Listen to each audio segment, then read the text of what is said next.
चीन से किया एमबीबीएस और तैयार करने लगा खतरनाक जहर। गुजरात में पकड़े गए आईएसआईएस से जुड़े 30 आतंकवादियों का प्लान क्या था। गुजरात एटीएस ने एक बड़ी आतंकवादी साजिश को नाकाम किया और डॉक्टर समेत 3 आतंकवादियों को गिरफ्तार किया है। ये सभी आईएस के पीछे जुड़े मेडुअल का हिस्सा थे और साइंस से भी खतरनाक जहर राइजिन लिक्विड तैयार कर रहे थे। इनके निशाने पर अहमदाबाद, लखनऊ और दिल्ली जैसे बड़े शहर थे।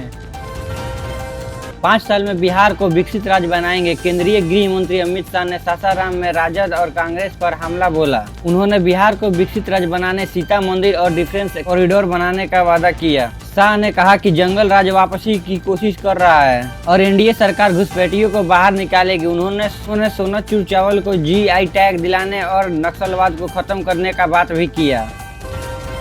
मौसम में बदलाव के साथ मच्छरों का बढ़ा प्रकोप। मुजफ्फरपुर नगर निगम में नहीं कर रहा है कोई उपाय। मुजफ्फरपुर में मच्छरों का प्रकोप बढ़ने से लोग परेशान। नगर निगम द्वारा नियमित रूप से मच्छर उन्मूलन अभियान नहीं चलाने से फॉगिंग और एंटी लार्वा दवा का छिड़काव प्रभावी नहीं हो रहा है। मच्छरों के काटने से मलेरिया, डेंगू जैसे बीमारियों का खतरा बढ़ गया है, जिससे लोगों को इलाज पर काफी खर्चा करना पड़ रहा है।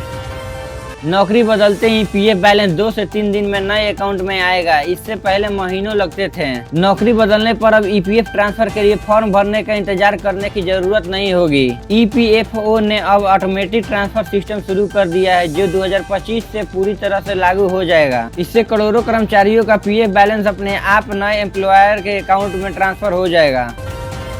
ऐसे मुद्दों से कोई फायदा नहीं। राहुल के वोट चोरी से मुद्दे पर तेज प्रताप ने दी नसीहत। बिहार विधानसभा चुनाव के दूसरे चरण के लिए 11 नवंबर को होने वाला मतदान के लिए आज प्रचार का अंतिम दिन है। अमित शाह, राहुल गांधी और योगी आदित्यनाथ समेत दिग्गज नेता कई जिलों में रैलियां कर रहे हैं। पहले चरण की वोटिंग पर हो चुकी है और अब दूसरे चरण के लेकर सियासी तापमान तेजी से बढ़ गया है।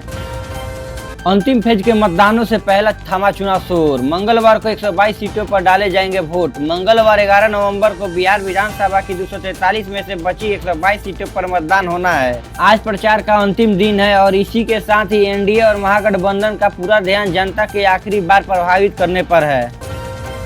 सोने के रेट में फिर से देखने को मिली बढ़ोतरी। 24 कैरेट सोने की रेट 1,22,160 रुपए प्रति 10 ग्राम है। इससे पहले सोने की रेट 1,20,000 रुपए प्रति 10 ग्राम था। वही चांदी की कीमत भी 1,50,000 रुपए प्रति किलो से नीचे है।